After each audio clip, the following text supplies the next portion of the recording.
Hey, what's up, 8 Bush kids? We're back for our next lecture in AP US History. Today we're going to be covering topic 7.7, Innovations in Technology. Our learning objective today is 7H, explain the causes and effects of the innovations in communication and technology in the United States over time. In particular, we're going to be looking at how innovations in communication and technology are going to impact the United States during the 1920s. Leading us to our first key idea. New technologies and manufacturing techniques helped focus the U.S. economy on the production of consumer goods, contributing to improved standards of living, greater personal mobility, and better communication systems. So all of this is taking place after the end of World War I. And during the 1920s, Republican presidents were elected in successive order: Warren G. Harding, Calvin Coolidge, and Herbert Hoover. And they wanted to help return America to normalcy by using pro-business policies. Now, these policies kept taxes low so Americans could spend their wages. And generally, these Republican presidents kept government interference to a minimum to allow private enterprise to flourish. This is very similar to the economic policies of the presidential administrations during the 1880s and 1890s. A time period that we oftentimes refer to as laissez-faire economic policies. Now, what this meant, though, is that with pro-business policies, we didn't have any new progressive reforms. Generally, Americans felt confident that reforms had limited the influence of monopolies, had cleaned up cities, and had regulated the economy. And as a result, what we had seen during this time period is workers' wages will rise and their hours decline. And generally speaking, Americans were happy to spend their money. And therefore, what we're going to see is that the 1920s become known as the Roaring Twenties, and much because of the speed of the new automobile. Automobiles during this time are going to transform America. Now, our key idea referenced not only new technologies, but manufacturing techniques. And Henry Ford was the one who was able to create this new manufacturing technique of the moving assembly line. Now, this moving assembly line was a significant improvement on previous manufacturing techniques, and as a result made cars much more affordable. By 1929, nearly 20% of Americans owned a car. We can see some of the advertising for just how cheap they were: $265 for a brand new automobile. Quickly, car manufacturing became the biggest industry in America, in part because how cheap it was to be able to own one's own car. And cars gave people a sense of freedom, and it was a status symbol as well, despite its incredibly cheap cost. The 1924 vintage Ford ad that you see on the left-hand side, for only $265, you could get a new Ford vehicle. Now, adjusted for inflation, it is significantly more today, if we adjust in today's dollars, but it's still only $4,000 for a brand new car. Now, of course, there's no AC or radio or GPS or air conditioning or automatic transmission or really anything, but still, it allows you to get from point A to point B a lot faster, a lot easier, and in a lot more style, as you can see from the picture on the right, than you were able to do so before. Now, not only, though, did it transform how people moved about, but cars also transformed city landscapes as well, and had a huge ripple effect on the entire economy. Because of cars, you wanted roads to be able to drive those cars on. The dirt track for your horse and buggy was no longer going to be good enough, and so new roads had to be constructed. Gas stations became a gigantic industry across the country. No longer was gasoline, which is a byproduct of the creation of kerosene, thrown out. Now it was kept and sold at huge profit margins for the oil companies, or really the oil company. We still really just have Standard Oil. And shopping centers soon get built in suburbs. We see more and more people moving to the suburbs now because of the car. You're able to live further from the city center. So the car is transformative, not only individually for people, but also for the landscape of America itself. And as people move into the suburbs, there's an entirely new array of items and technologies that people can buy. And people have money to buy these things with. Now, don't forget, a lot of this money is coming from investments that people had made in the government during World War I. Remember those war bonds that people had bought? Well, they're cashing those things in. And now they've got all these new technologies and new things to spend this money on. And mass production isn't only happening with cars. It's also being applied to really just about everything else. From electric appliances to new fashions, we see new products coming out all the time. And we see new ways of also selling them to you as well. Advertising is going to boom during this time and convince people in the ways that they should spend their money. And not only that, but companies are also devising new ways not only to try and attract your business and produce their product, but also for how you can buy these products as well. Companies start offering new ways for consumers to buy on credit using installment plans. Now, credit cards aren't around yet, and the first credit cards won't come around until the mid-1950s with what's called the Diners Club card is the first one that comes out. And so we're about 30 years away from that. But most of this is personal credit that's being extended to people. So the local store would offer you credit because they know you in some way. And we can see just some of the prices of products that you have there. You see vacuum cleaners for $30, just $2 down, $4 a month. A phonograph for $43.50. A large rug for $148. Now, interesting enough, once you start kind of calculating for inflation on some of these things, it becomes kind of interesting. For instance, the bedroom suite at $228 is going to cost you around $3,700 today. But that's about what they still cost if you get a really nice set, maybe a little bit cheaper than that. But a washing machine at $97, that's going to put you back about $1,500. That's a lot of money today. I can't imagine spending $1,500 on a washing machine. And that vacuum cleaner, you can buy a Dyson today for $400, but that's about the equivalent of $29 back in the day. Now, do remember that many of those things were brand spanking new. The vacuum cleaner is a new invention. The refrigerator is a new invention. The washing machine is a new invention.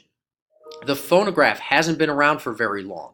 The piano has, and so is the sofa and those other things. But how you can buy them is certainly new for this as well. Now, other means of transportation also started to capture America's attention during this time as well. And the most headline-worthy one was the airplane. Airplanes will capture America's attention during the 1920s. No pilot was more famous than Charles Lindbergh, who in 1927 made the first solo flight across the Atlantic and became the biggest celebrity of the 1920s. Other pilots were also famous as well, including Amelia Earhart, who made some of the first transnational flights as well during this time. And by 1920, the first transcontinental airmail service was introduced to the United States. Leading us then to key idea number 2. New forms of mass media, such as radio and the cinema, contributed to the spread of national culture as well as greater awareness of regional cultures. Now, during the 20s, movies and radio were widely popular. Now, by the way, if we take a close look at that picture, I do want to point out that the young man who is the only one listening to the radio right there he's turning the knob to change channels, but please note that the entire contraption is the radio, not just what's on top. That whole giant box is the radio that has the lamp on it. Anyways, back to the notes. So during this time period, we're going to see 500 radio stations pop up across the United States. You can see kind of their range and broadcast area during this particular time. Now, do notice for the most part that they're located mostly in large urban northern cities in California and Texas. The South and the West are still sparsely populated during this time period and don't really quite have as much. But what they start to do is they really start to connect the nation. It's this idea of spreading a national culture. And this national culture is this idea that we all start to share events. Before, to really have culture is created when you share experiences with other people, whether that shared experience is music or food or sports or whatever it might be. What the radio allowed people to do is to experience those things together, even if they're not in the same place. They may be in completely different parts of the country, but they may listen to the exact same music now because they can.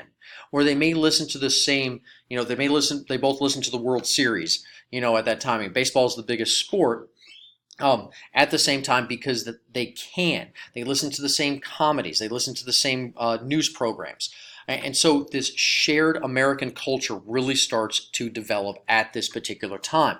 Other people that appear on the radio include religious programming. You've got dramatic programming. The first soap operas actually begin as radio programs. They're called soap operas because the soap companies sponsored them.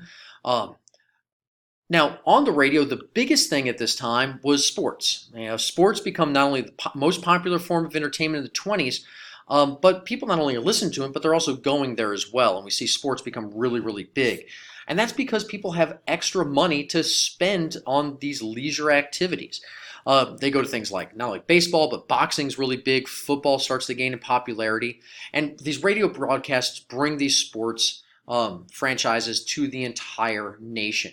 And they give really the Americans a new generation of heroes. Babe Ruth, the Sultan of SWAT, the great Bambino, becomes the biggest sports hero of the 1920s. Now, baseball at this time period is segregated. We do want to make sure that we mention some of the major Negro League players at the time, including Satchel Paige, pictured there in the middle, Josh Gibson on the right-hand side. In fact, many people believe that Josh Gibson hit more home runs than Babe Ruth ever did, but many of them never got recorded properly.